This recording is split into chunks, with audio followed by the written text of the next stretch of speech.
Oke, Assalamualaikum warahmatullahi wabarakatuh. Welcome to my student on our material today. We have material some expression that use in daily activity.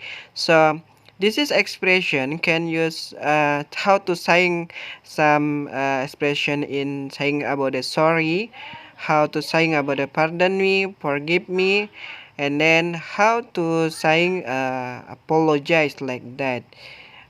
So let's check it out of our material today. Okay. Kali ini kita akan mulai pembahasan tentang bagaimana sih membahas minta maaf dalam bahasa Inggris gitu. Apa saja yang membedakannya, beberapa maaf. Yang pertama contohnya adalah sorry. Sorry merupakan kata yang paling umum digunakan untuk meminta maaf dalam bahasa Inggris. Ketika kita melakukan satu kesalahan, entah karena disengaja atau tidak, maka wajib kita menyatakan sorry. Tapi pernyataan sorry yang di sini ada sedikit berbeda. Misalnya kalau Anda mungkin menjatuhkan sesuatu barang, itu Anda menyatakan sorry. Bisa Anda katakan demikian. Kemudian Anda minta izin atau permisi, bisa Anda katakan juga menggunakan kata-kata sorry. Dan juga sorry digunakan juga untuk bisa mengatakan bila ada kesalahan kecil sebenarnya ketika Anda menggunakan kata sorry ini. Kemudian ada beberapa contoh untuk menyatakan sorry. Yang pertama, I'm sorry make you sad. Jadi kali ini dia memang menyatakan sorry. Mungkin di sini sorry yang dia katakan mengingatkan sesuatu atau bisa dibilang ikut turut berduka cita atau turut merasakan kesedihan apa yang dia rasakan gitu. Jadi di sini I'm sorry to make you sad. Kemudian could I say sorry for my faults?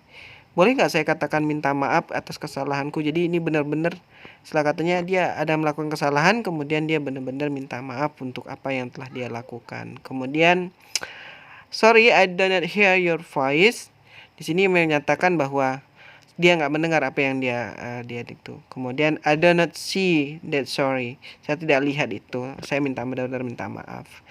Jadi itu yang pertama. Yang kedua ada excuse me. Excuse me merupakan kata dalam bahasa Inggris digunakan untuk menyatakan permintaan maaf. Namun excuse me lebih digunakan untuk minta izin dalam sesuatu. Misalnya dalam contohnya ketika Anda ingin melakukan permisi gitu, minta izin. Atau bisa dibilang memohon suatu tempat gitu. Atau Anda mau pergi, ini bicara soal tempat biasanya gitu. Kalau bicara tentang excuse me ini, jadi ada sesuatu yang harus ditujunya gitu. Biasanya yang dituju tempat ataupun ada berkaitan dengan benda misalnya. Itu yang menyatakan excuse me. Boleh ya, kita ambil contohnya di sini. Kita ambil contoh. Excuse me, may I go to toilet gitu. Boleh saya pergi ke toilet. Ini seperti Anda contohkan di sini ada daerahnya atau ada suatu tempat yang dia tuju. Kemudian excuse me, could I sit there?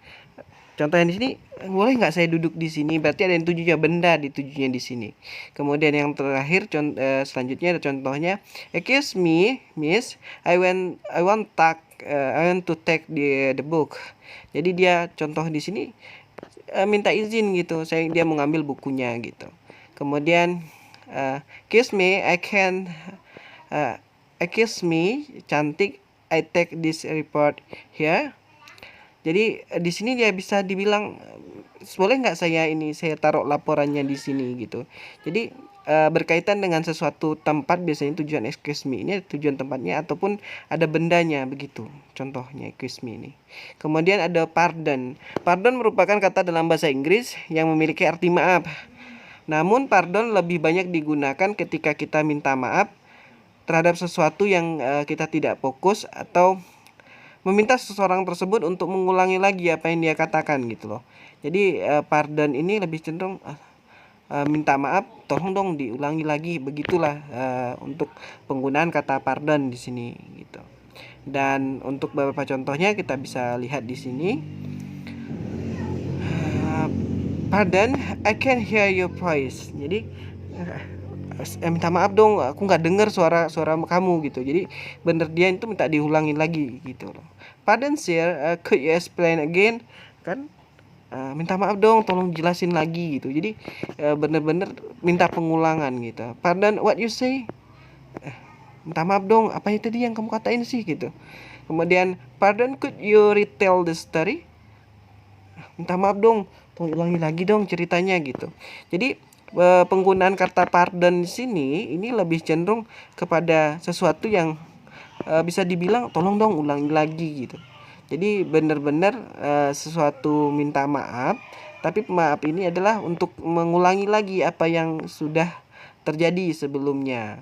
Jadi inilah salah satu penggunaan dari kata pardon ini. Jadi ada aktivitas kemudian yang diulangi lagi. Misalnya, sorry, pardon me, I cannot hear your voice. Oke, pardon me, what you say? Jadi seperti itu, tak minta pengulangan. Kemudian apology. Apology digunakan jika Anda membuat kesalahan besar atau suatu hal yang benar-benar fatal gitu. Jadi benar-benar kesalahan ini bisa dibilang big mistake atau benar-benar aduh, ini udah chaos banget gitu. Jadi benar-benar Anda sudah membuat kecewa seseorang, atau memang Anda yang sudah diharapkan tiba-tiba Anda tidak sesuai dengan ekspektasi, atau benar-benar Anda melakukan kesalahan yang fatal membuat segala sesuatunya benar-benar jadi rumit atau jadi runyam di sini. Ini benar-benar big mistake banget, kesalahan besar banget. Maka Anda menggunakan kata-kata di sini yang lebih tepat, apology. Jadi untuk di Inggris sendiri, orang-orang untuk menggunakan kata apology biasanya mereka yang benar-benar udah melakukan kesalahan yang udah fatal banget, atau kesalahannya sudah berat banget, atau kesalahan tersebut bisa dibilang memang rumit kesalahannya gitu. Jadi mereka menggunakan kata apology gitu. Untuk beberapa contoh kita bisa lihat, I would like to apologize that Miss Paul. Saya benar-benar minta maaf, itu benar kesalahan saya gitu. Itu benar-benar I would like. Kemudian I really apology, so I full take my responsibility of my behavior. Saya benar-benar minta maaf, itu benar-benar tanggung jawab saya dan atas apa yang saya lakukan. Jadi benar-benar kesalahan yang besar yang sudah dia lakukan. I do apology, I can handle for this moment. Saya benar-benar minta maaf, pasti saya bisa tangani saat ini gitu. Jadi penggunaan apology benar-benar kesalahan besar banget yang sudah dilakukan. Kemudian forgive me digunakan jika Anda melakukan kesalahan keterlambatan, atau Anda tuh melupakan sesuatu hal yang penting. Jadi forgive ini lebih cenderung kepada timingnya gitu. Timingnya Anda tidak tepat atau waktunya tidak tepat. Kemudian ada juga mungkin ada sesuatu yang miss atau sesuatu yang Anda lupakan gitu. Jadi forgive me ini biasa digunakan ya pada momen itu. Contohnya, forgive me, I have to leave. Maaf dong, saya benar-benar telat gitu. Forgive me, I'm really forget. Aduh, maafin aku dong, aku benar-benar lupa nih gitu. Kemudian forgive me, I need more time. Maafin aku dong, aku butuh waktu lagi kayaknya. Jadi benar-benar penggunaan kata forgive me di sini bisa dibilang untuk sesuatu yang berkaitan tentang waktu gitu.